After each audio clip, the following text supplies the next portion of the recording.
Hindi na bago sa Asian Games, SEA Games, maging sa Olympic Games, ang sport na target shooting. Pero alam nyo bang ang moving counterpart nito na practical shooting ay kakadebu lang sa Southeast Asian Games noong isang taon? At buena mano ang ating pambato na nakasungkit ng gintong medalya dyan. Kilalanin siya sa pagtutok ni Martini Javier na palaging in the game.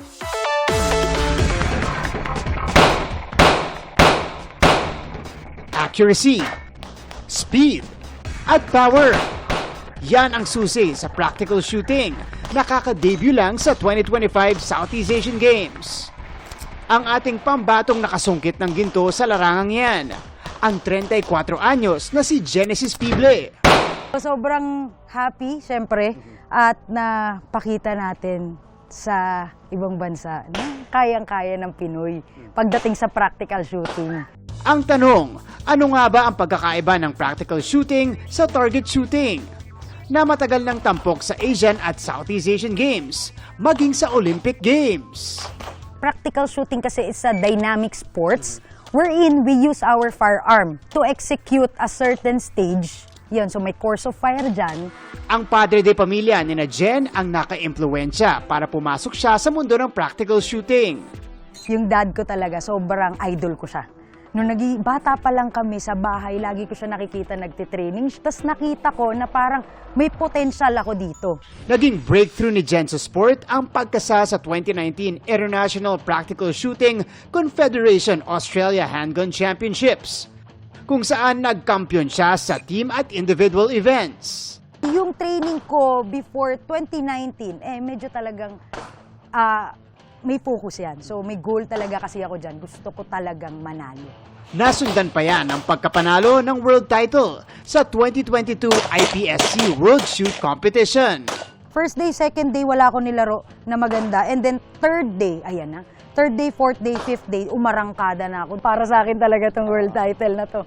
Ang kanyang puspusang ensayo nagbunga, makaraang makaginto sa 2024 Southeast Asian Shooting Association IPSC Handgun Championships. Kasi experience, exposure, para pagdating talaga nung big match ko, yung big laban ko, hindi na ako mangangapad.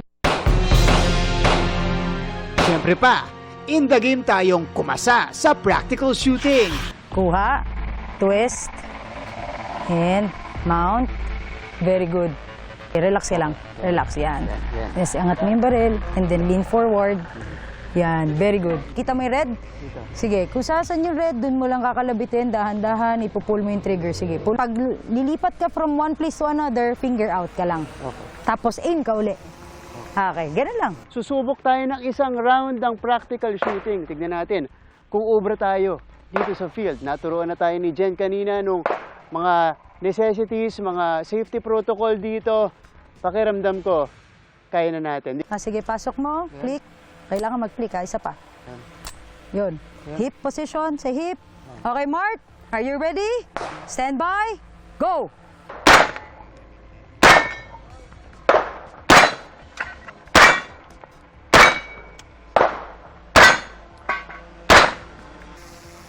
Nice one! Nakilala natin ang ating SEA Games gold medalist pagdating sa practical shooting. At nakasubok pa tayo ng isang round. Napaka-exciting at exhilarating nitong sport na to. So, this has been Martin Javier. Genesis Pible. Keeping you in the game!